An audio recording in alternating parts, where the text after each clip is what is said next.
余すところなく発揮し、本場所にふさわしい熱戦を繰り広げてくれることと存じます。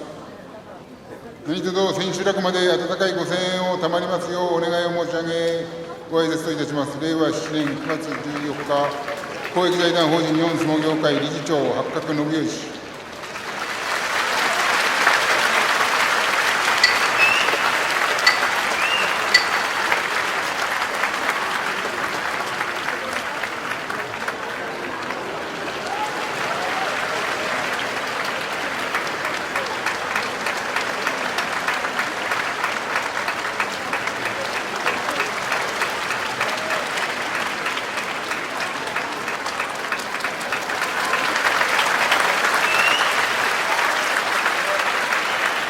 アベマ大相撲ライブを応援しています。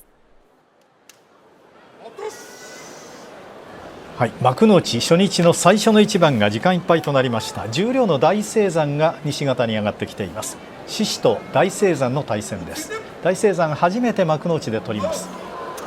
いきなり突っかけてしまいました。中国内モンゴル自治区出身の大青山、荒汐部屋です。右が入りました。カイナが帰れば大青山ちょっと苦しくなりますが、下手から立て直していきます。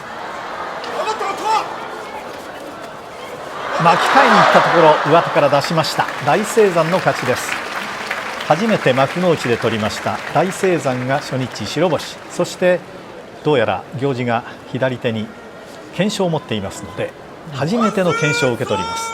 じゃあアクション実際に行きましょうか。はい、ね、ちょっと待ってくださいね。懸賞をもらってからにしましょう。懸賞もらってからいきますか。これ初めて刺すだけではないという、はい、今どうなんですか、どんな感じでカイナがこう帰ってはいるんですが、これやっぱり帰ってるんですけどね、回し取った方がいいですよね。上手取ってるので、なるほど、自分から外しちゃいましたよね。そうでしたね。こういう上手投げで思いっきりね最後まで投げていけばいいんですけど、こう巻き返しなんですけど、結局は僕言ったらね、下で取ってないじゃないですか。そういう横綱豊昇龍、それから青錦というこの外国から来た2人も移しました。日翔は今場所ただ一人の新入幕力士です。右側の力士、追手風部屋、東京立川の出身です。竜電との対戦、四つは日翔が右四つで竜電左四つという喧嘩四つです。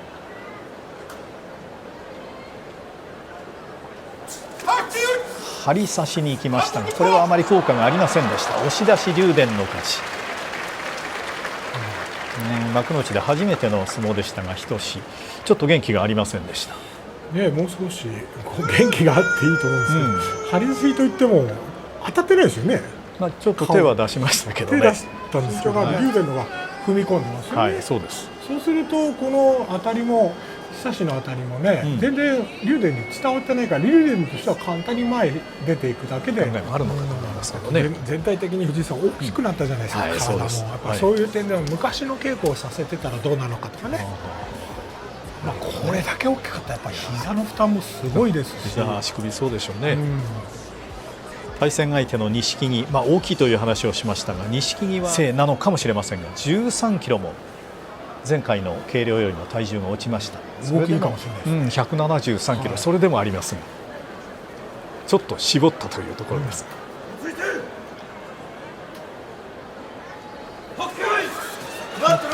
踏み込んでいったのは友風、押し出しの勝ち。先場所十両での対戦と同じように友風が押し出しで勝ちました。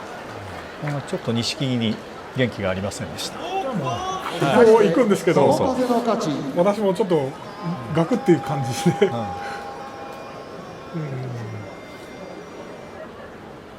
福岡試験はどうやらふくらはぎだったようですが、錦木初日は力が出ませんでした。あれが相撲を取る前、いつももう少しスローに動いてたんですけど、ちょっと今日ね、なんかこうそわそわしてる感じなんですよね。この相撲を取る前はこういう感じで行くじゃないですか。その前ゆっくり動いてた力士がこうそわそわしてるので、ちょっとね、休場明けということもあるかもしれませんし、そんなところもこう膝、先場所の9日目からずっと黒星が続いて、いよいよ最後は休場となった翔猿です。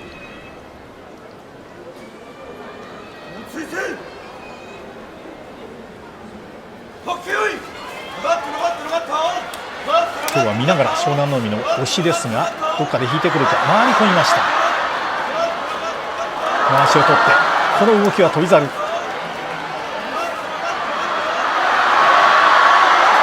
だ残っています。これは淡白ではない相撲になってきました。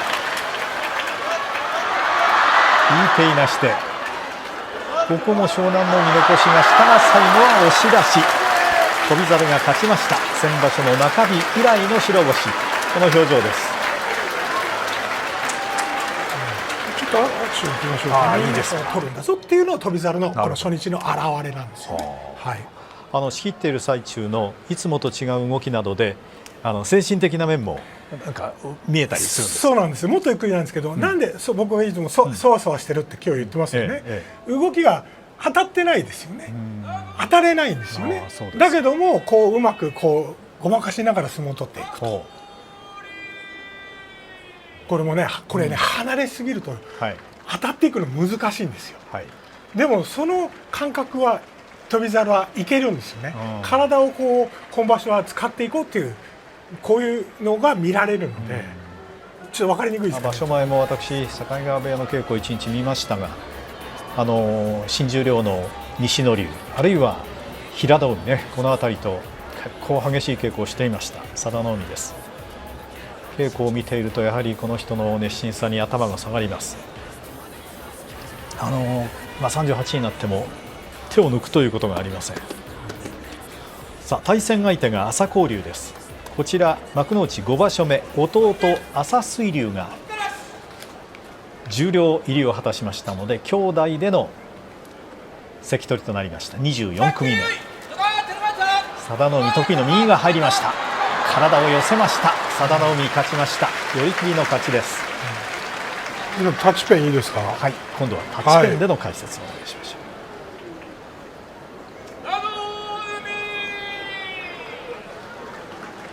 今日解説の花田さんの現役の頃、一番大きい頃とほぼ同じぐらいのね。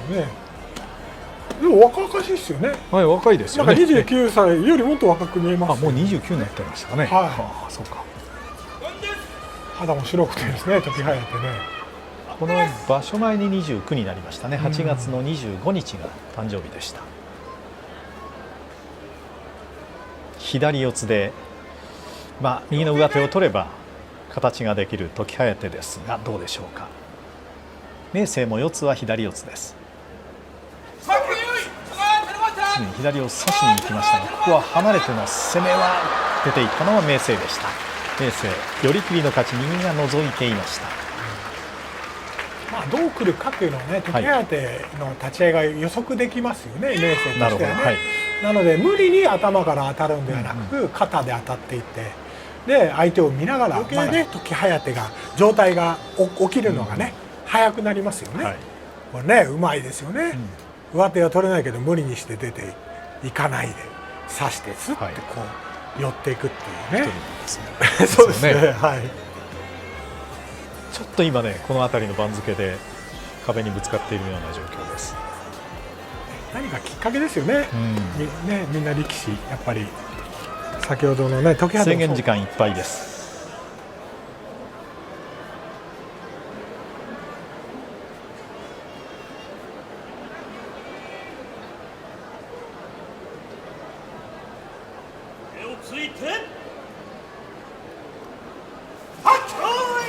前回しを狙いにいった狼雅ですが、御嶽海右は入りました。一旦動きが止まりました。上手を切りに行きたい御嶽海です。その上手が伸びてきました。読み込んでしまったか。中に入ったのは狼雅でした。初日狼雅の勝ちです。左上手取るのが早かったですね。そうですか。御嶽海もどうにかね、この左上手をね、切るか何かしたかったんですけど、さすがにうまかったですね。ちょっと出し投げを打ちながら前に出て様子を見ながらですね。その通りですね。もう一度見てみます。この左の前回し、これ取るの早かったですね。これがもっとね、取った狼雅引きつけてほしいですけどね。そうですか。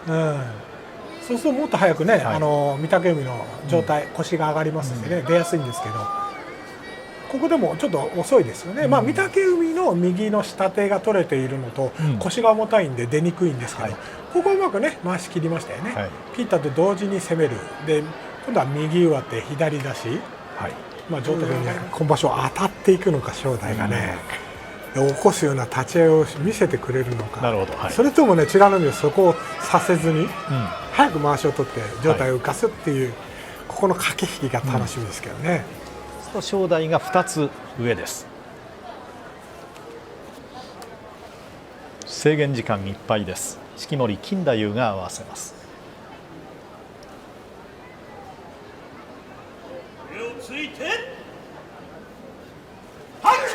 前回し切れました。それでももう一度前回しです。回り込んで出し投げが失敗でした。正代が勝ちました。呼び込んでしまいました美ノ海。ちょっとアクションいきましょうかね。だけ取れれば十分じゃないですか。これね、ほらこれ引いてやっぱ切ってますよ。切ってますよね。切ってるんですけど、切るって本当は手首で切らないと切れないんですけど、上腕二頭筋のところで切ってるじゃないですか。あれは押さえて腰で離してるんですよね。面白いな。そうですね。正代の動きですね。これは。これ腰引いてるから普通前に出られるんですよ。確かにあんまり見ない切り方ですね。あんまりしないですね。そうですね。上から手首を押さえたり、あるいは腰をキュッとこう振ってね切ったりします。でもこれも個性ですからね。こちら大栄翔、その右のふくらはぎまだぐるぐる巻きのご覧のテーピングです。大栄翔は入門から休みが一度もなかったんですが、通算連続出場が1070回で途絶えてしまいました。大関候補の筆頭にいただけに非常に残念な休場となりましたが、もう一度この前頭今場所は大栄翔が10枚目、東の前頭10枚目、ここからまた復活していかなければなりません。藤の川戦楽しみです。呼吸が合いません。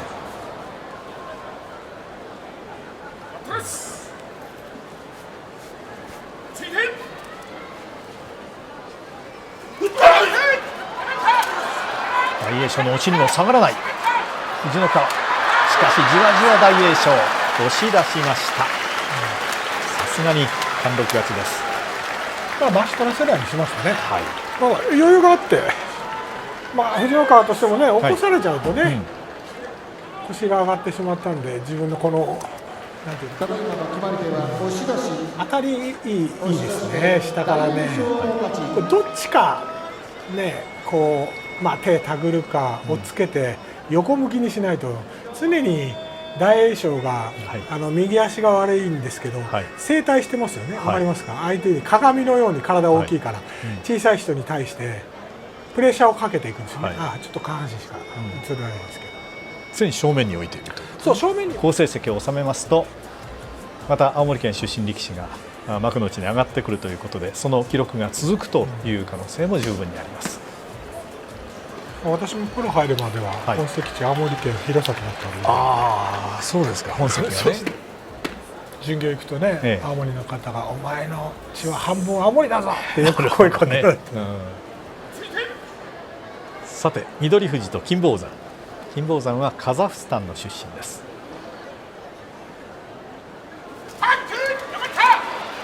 中に入った。まわしを取りに行ったんでしょうか、金峰山。翠富士右が入りました。頭をうずめようという体勢の翠富士ですが、しかし金峰山にしっかり上手を取られています。強引に投げに行きました。逆転の下手投げ、翠富士の勝ちです。ちょっと強引すぎたかもしれません。アクション行きましょうかね。ではアクション解説に行きます。勝ったのは翠富士でした。もうそれをしかないんですよ、金峰山は。足が長いので、腰の位置でどういうふうに攻めるか、引きつけてね、よく大きい人がもう小手投げのように決めてくるじゃないですか。でもこれはできないので、この腰をもう少しいくら足が長くてももう少し落とすんですけど、はいでもこれは上手投げ打つぞっていう感覚なんですよ。で最初内に入れてきましたよね、はいはい、内に入れてきたら今度返し技でまたこう足を彼が内に入れると下手投げ、本当ですね、様子見れないですよね、解説としては。さてその宇良と欧勝馬、この一番が今日初日の前半の締めくくりです。宇良も先場所の終盤右の太ももの治療に努めている宇良です。欧勝馬は先場所新三役小結まで上がりましたが3勝12敗跳ね返されました。両方ともねレスリング出身のレスリングスタイルですね。宇良の低い当たりです。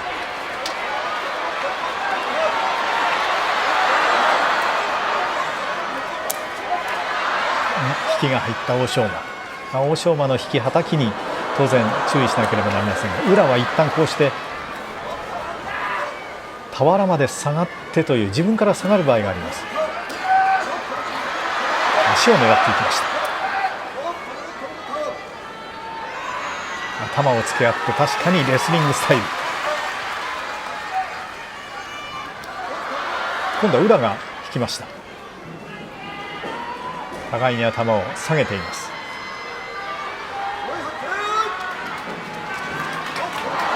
足を取りに行きました。攻め込みました。宇良が勝ちました。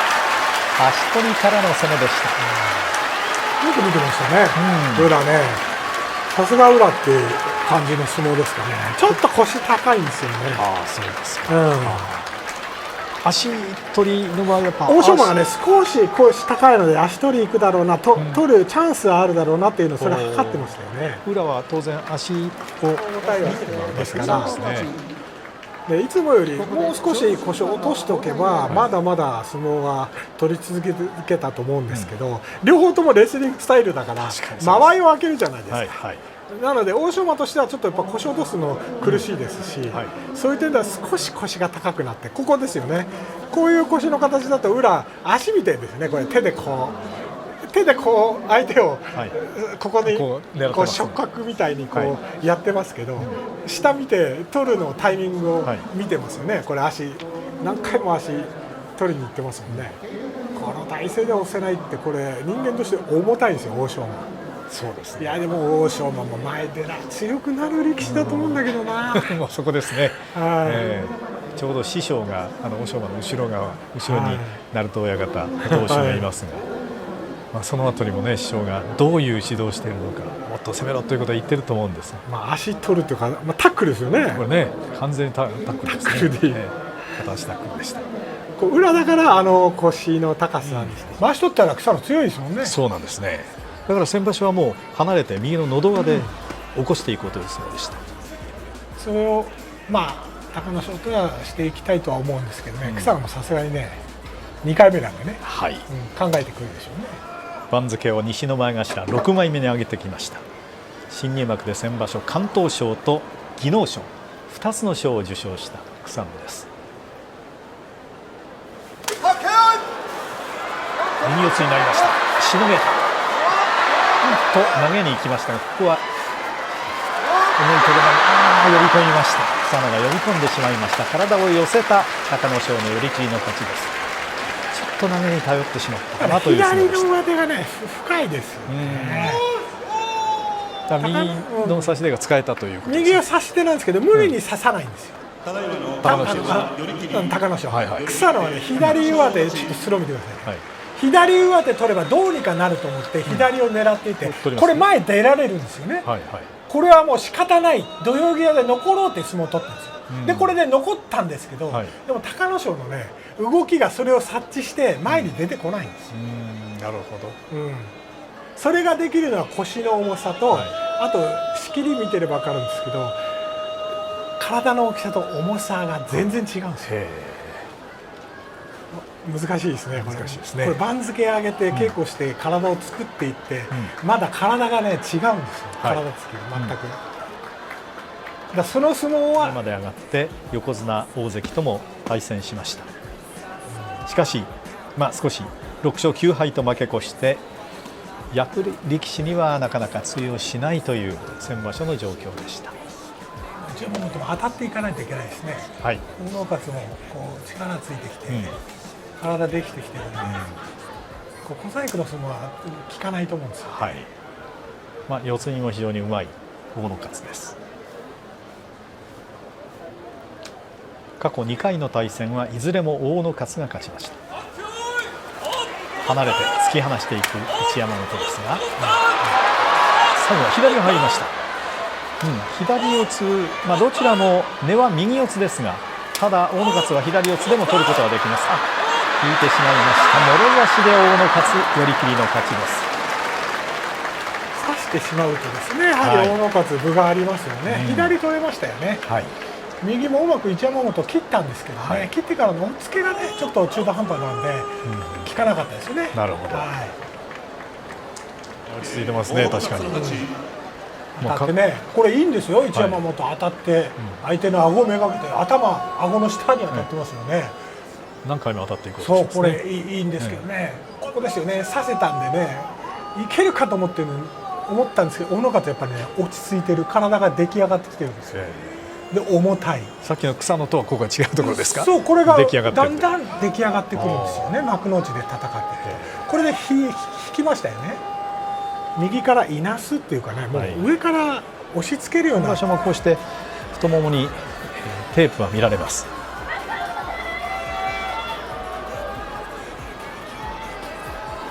かえってね、怪我の巧妙というんでしょうか、攻める相撲が見られましたが、今日は若元春との対戦です。西の前頭4枚目に若隆景がこの場所大関昇進を目指すという場所になってきました。こちら若元春ももう一度三役に戻らなければなりません。さあ、琴勝峰、先場所の優勝の勢い、番付を一気に前頭5枚目に上げてきましたが、どうでしょうか。右を差しに行きました。左四つは若元春の体勢。足が出ました。これは踏み出してしまいました。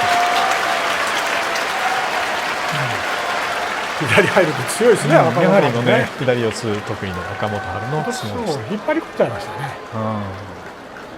差し負けてしまいました。この大きい体がね、こんな浮き上がるんですからね。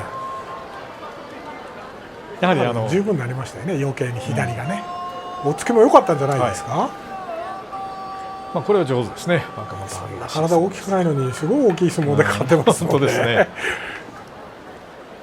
かつての花田さんのおじさんの初代若乃花、初代若乃花がなんかこう雰囲気がね、もっと体が小さい。幕内の力士も多いし、そうですよ。二子山部屋もそうでしたがね、かつての。うちの部屋はもう今ちょっと言えないですよね。言えないですって。厳しい部屋でした。確かに。おじさんの声が小さくなりました。でも稽古場の雰囲気は良かったですね。なんと言えないです。見ている方は見ている方もピリピリしていました。さて、平戸海と豪ノ山。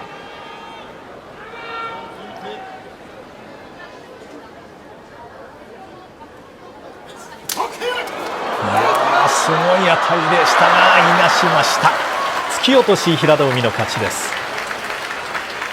豪ノ山ももう頭から思い切っていきました。両者いい当たりなんですけど、平戸海が下半身が落ち着いてますよね。崩されないですもんね。なるほど。体も覚えられることも一つですからね。前出てるの豪ノ山なんですけどね。よく回り込みました。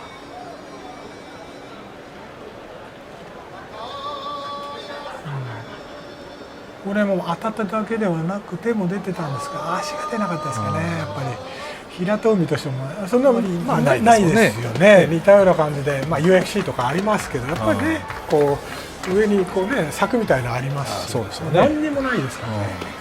お客様も危険ですけどね。確かにそうですね。高安と熱海富士の対戦。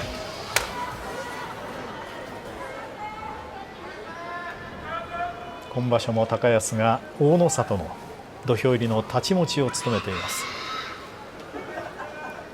行司は木村寿之介。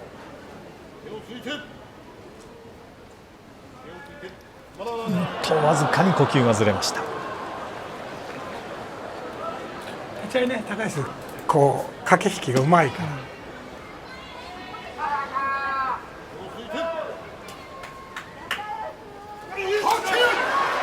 左を差しにいっている高安です。じわじわ右四つに変わりました。こうなると熱海富士でしょうか。ガブりますがどうでしょう。寄り切りました。熱海富士が勝ちました。小結の高安を破りました。ちょっとアクションいきましょう。はい、途中まで左四つに渡り合うかと思いましたが、そうですよね。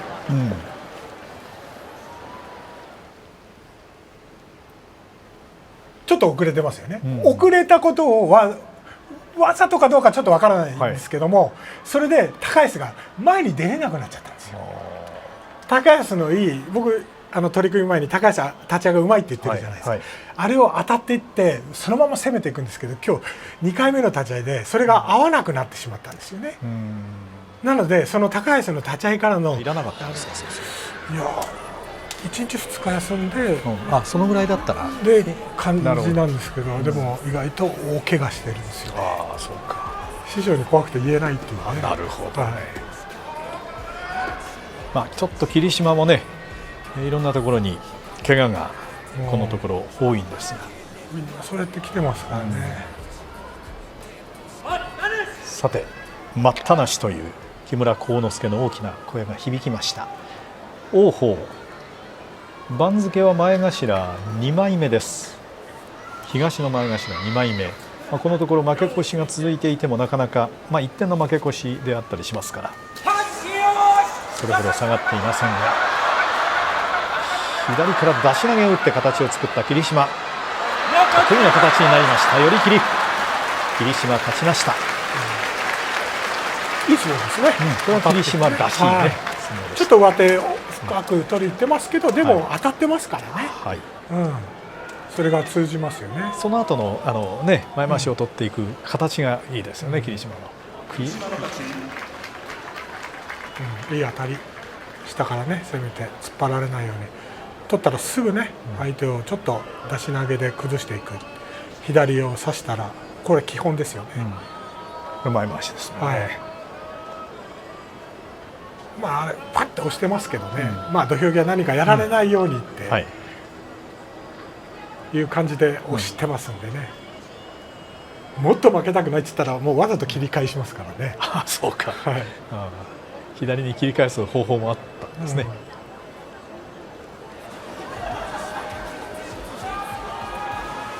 大関昇進という大きな目標、夢があります。そこに向かっていく15日間、初日です。伯桜鵬、自身最高の番付まで上がっています。東の前頭2枚目。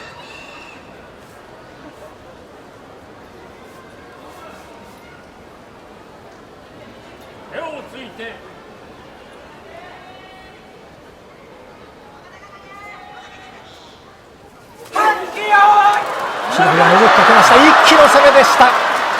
若隆景、初日敗れました。立ち合い遅いですね。もう一方的にやられてしまいました。アクションしますかね。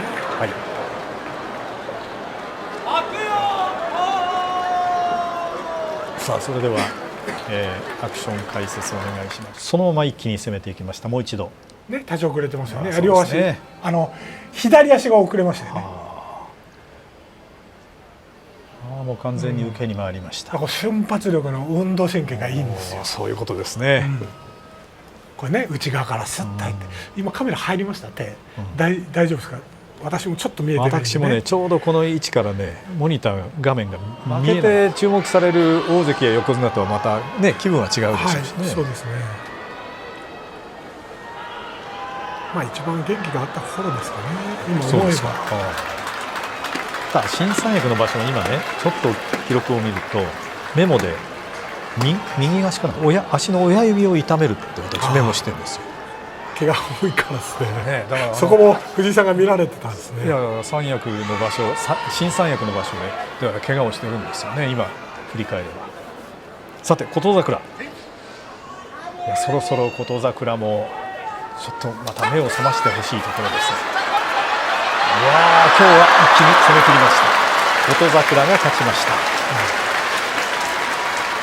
いい相撲ですね。このところ3場所連続で初日黒星でしたが、阿炎に対して今日まわしを取るという完全に離れている相撲もあったんです。阿炎のもろ手突きもここは効果がありませんでした。今できればね、手ついて立ってもらいたいですよね。今ちょっとね、ちょっと指先触ったかどうかというところでした。言われるんでね、明日ぐらいからやってもらいたいですけどね。これやはり横綱大関です。今話せますけどね、僕らの時代やっぱり兄弟子に話しかけるってことできなかったですよね。横綱会というのがねあって、やっぱり代々のこう横綱のやっぱり上下があるんでしょうね。そういう会にありますよ。私は初代若乃花のカバン持ちそうですそういうのされカバン持たされ同じ横綱でもカバン持ちですか。緊張するんです。そうでしょうね。バッグの中身がね、守らないといけなかった。相当中身ぎっしりなんでしょうね、きっと。時間になりました。そうですね。さあ時間です。豊昇龍初日とても大事な一番ですが、対戦相手玉鷲、過去は豊昇龍10勝で玉鷲の3勝という対戦成績。40歳での三役、今場所40歳で三役復帰というのは持ち越しとなりましたが、東の前頭筆頭、もう一度そこに挑んでいきます玉鷲。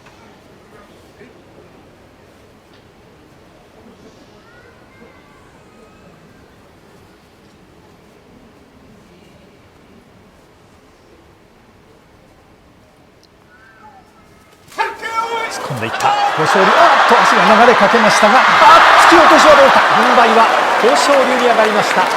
そのまま持たれ込みました。物言いはどうやらなさそうです。一瞬最後もぐらっときました。玉鷲の得意の下がっての先場所大の里を破った突き落としです。いや危なかったですね。危ないと見ていいですか。立ち合い読まれやすいですよね。ただいまの決まり手は渡し込み。こう取るような渡し込みという決まり手が発表されました。立ち合い当たってるんですけど、ちょっと足流れました。足揃ってるから滑ってるんですよね。ここ本当だ、渡し込んで微妙ですね。肘も畳んでなんとか玉鷲が先に落ちましたが、下審判団が判断してね、有利と見たんでしょうけど、物言いはついてもよかったかもしれないですね。物言いぐらいつけてほしいですね。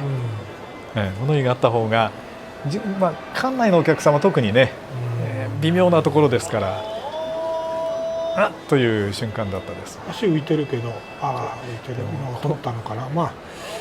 この角度だからね、玉鷲の体は上がって死んでるんですけど、横から見るとちょっと分かんないです。稽古場パッとしてないっていう言えないですよね。そういうなんだろうな、難しいですけどね。そういう強い力士もいれば、本場所が強いっていうのもいますしね。先場所は大の里がもう悪い癖というふうに言われていますが、引いてしまって墓穴を掘るという、そんな相撲が何番かありました。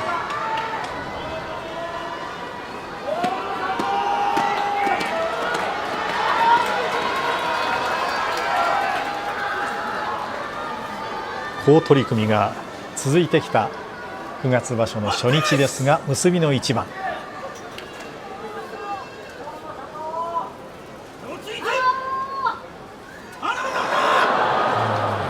ちょっと気持ちが先に行ってしまいました。当たり負けしないように先立とうとしてるんですね。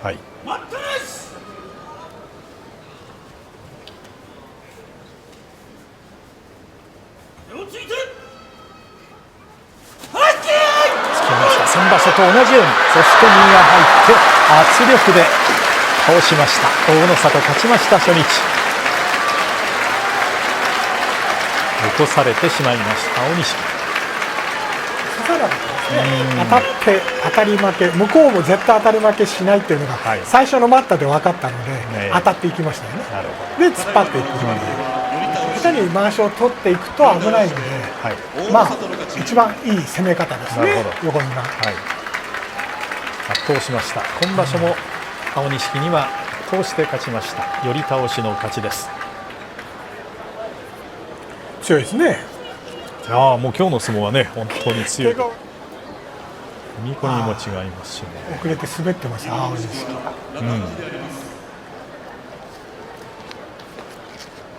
滑ってちょっと気がね、気持ちで気持ちが先走ってしまいましたがね。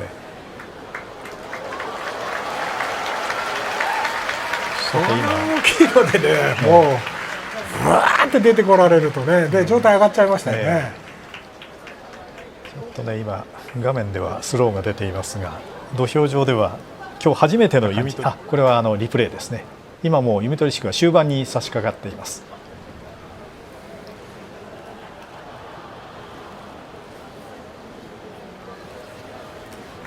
このところ弓取り式もいろんな力士も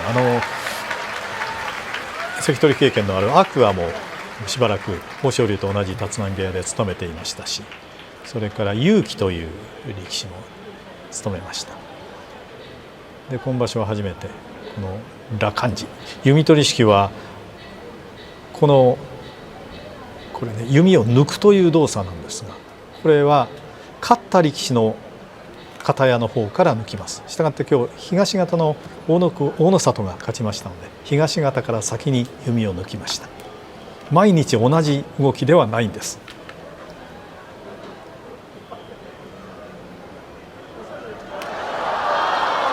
いや、初めてとは思えない非常に落ち着いた弓取り式です。弓を落としてしまいますと手で拾えないという、これも大相撲ならではのしきたりです。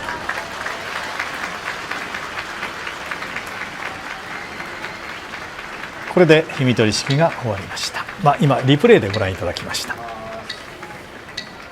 さあ、この後放送時間はまだしばらくあります。この後は花田さんのアクション解説で今日の取り組みをたっぷりと振り返ります。